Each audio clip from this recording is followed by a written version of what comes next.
অনুভব করে তার কাছে এক তীর লুকানো রয়েছে। শিবু আর কোনো কিছু চিন্তা না করেই সে তীর ছুঁড়ে মারে সে দুষ্ট তান্ত্রিকের পেটে।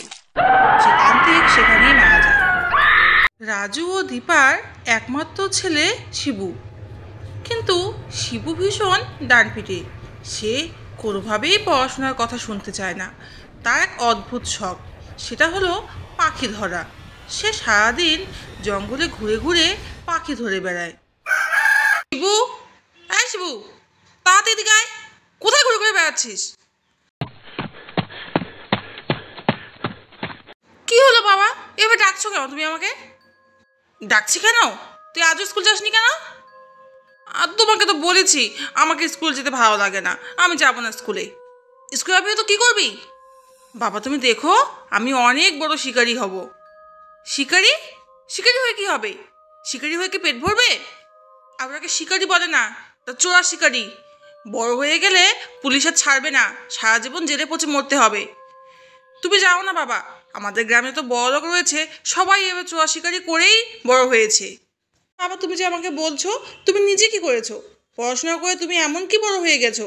আমি পড়াশোনা করব না, আমি দরকার হলে চোরা শিকারি হয়েই বড় হব। কি হলো দীপা, তুমি এখন বসে কাঁদছো কেন? ছেলেকে শুধরাতে পারছো না আর এখন কাঁদছো? বলে দিলাম তোমার ছেলেকে শুধরাও, নাহলে কিন্তু তোমার ছেলের পরিণতি খুব খারাপ হবে। ও কি শুধু আমার ছেলে নাকি, তো তোমারও ছেলে। ছেলেকে শুধরানোর দায়িত্ব দুজনেরই রয়েছে, তুমিও শুধরানোর চেষ্টা করো। তবে শিবুর ইদানিং এক অদ্ভুত শখ হয়েছে। এখন পাখির থেকে পশুরাই তাকে বেশি টানে। সে আজ গিয়েছে এক হরিণ শিকার করতে। তবে হরিণ ধরা তো আর সহজ নয়। সে যেই না হরিণকে এক গুলি মারতে গেল, হরিণ টপ করে সেখান থেকে দৌড়ে পালিয়ে গেল। তবে শিবু জানতো না জঙ্গলের একদম গভীরে রয়েছে এক রাক্ষস। এটা ভীষণ দুরন্ত ছেলে রে বাবা, আমাকে শান্তিতে একটু শুতেও দেয় না, থাকতেও দেয় না, সারাক্ষণ জঙ্গল দাপিয়ে বেড়াচ্ছে। না, ছেলে ভেবেছিলাম ছেড়ে দেব, কিন্তু এখন আর ছাড়া যাবে না। এর কিছু একটা উপায় বের করতেই হবে, নাহলে এ আমাকে শান্তিতে বসতেও দেবে না। তবে এ রাক্ষস যে সে রাক্ষস নয়, এ হলো সেই রূপকথার মতো রাক্ষস। রাক্ষসে রয়েছে ভীষণ শক্তি, তবে তার শক্তি রয়েছে এক পাখির মধ্যে। সেই পাখির প্রাণ গেলে মনে হয় রাক্ষসেরও সব শক্তি চলে যাবে। এভাবেই কিছুদিন কেটে যায়। এরপর শিবু আবার একদিন চলে আসে জঙ্গলের গভীরে। তবে আজ শিবু এক খুব সুন্দর পাখি দেখেছে। এত সুন্দর পাখি সে হয়তো আগে কখনো দেখেনি। আরে বাহ, এত সুন্দর পাখি! এরকম পাখি তো আমি আগে কখনো দেখিনি। না, এটাকে তো আমার ধরতেই হবে। সেদিন শিবু পাখিটাকে তীর মারে। যদিও শিবু চেয়েছিল তীর মেরে শুধুমাত্র পাখিটাকে ধরতে, তবে ভুলবশত সেই তীর গিয়ে পাখির গায়ে লেগে যায় আর পাখি সেখানেই মারা যায়। শিবু জানতো না এ কোনো সাধারণ পাখি নয়, এ ছিল সেই রাক্ষসের প্রাণ পাখি। পাখি মারা যাওয়ায় রাক্ষসেরও সব শক্তি নষ্ট হয়ে যায়। রাক্ষস ভীষণ রেগে ওঠে। সে বুঝতে পারে না সে কি করে উঠবে, তার সমস্ত শক্তি নষ্ট হয়ে গিয়েছে। সমস্ত শক্তি নষ্ট হয়ে যাওয়ায় সে পরিণত হয়েছে এক সাধারণ মানুষে। সে শিবুর পথ আটকে দেয়। তোর এত বড় সাহস! ছেলে ভেবে তোকে ছেড়ে দিয়েছিলাম, তুই সব সময় জঙ্গল দাপিয়ে বেড়াস, কিন্তু আজ তুই আমার এত বড় ক্ষতি করে বসলি, তুই আমার প্রাণ পাখিকে মেরে দিলি। আজ থেকে তোকে আমি বন্দি করে রেখে দেবো। বিশ্বাস করো, আমিও ওই পাখিটাকে মারতে চাইনি, আমি তো চেয়েছিলাম শুধু ওকে ধরতে, কিন্তু কি করে যে আজও মরে গেল, সত্যি আমার ভীষণ বড় ভুল হয়ে গিয়েছে। ঠিক আছে, তুমি আমাকে ধরতে চাও, কিন্তু আমি আমার বাবা মাকে বলে আসি, তুমি কাল আমাকে বন্দি করে রেখে দিও। ঠিক আছে, যা তো বাবা মাকে বলে আয়, কিন্তু কাল যদি তুই ঠিক এই সময় এই জায়গায় না এসে পৌঁছাস, তাহলে তো বাবা মাকেও আমি কালকে মেরে দেবো।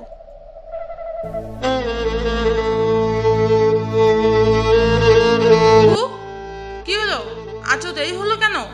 কোথা থেকে আসলি তুই? আর তোর বন্দুক, গুলি, তীর কোথায় ওগুলো? বাবা, আমার খুব বড় ভুল হয়ে গেছে, তোমার কথা আমার শোনা উচিত ছিল। আমি আর কোনোদিনও কোনো শিকার করব না, আমাকে ক্ষমা করে দাও বাবা। এই বলে শিবু পরের দিন আবার চলে যায় সে রাক্ষসের জেলে।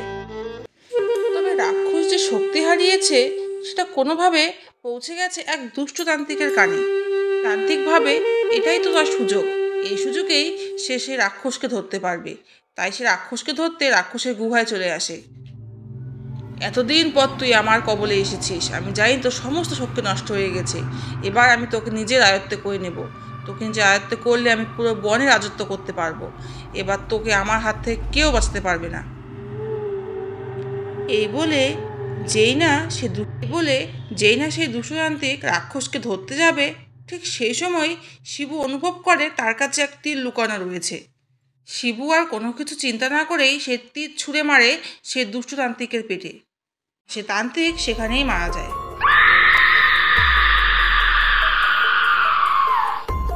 শিবু রাক্ষসের প্রাণ রক্ষা করায় রাক্ষসেরও শিবুর উপর থেকে রাগ কমে যায়।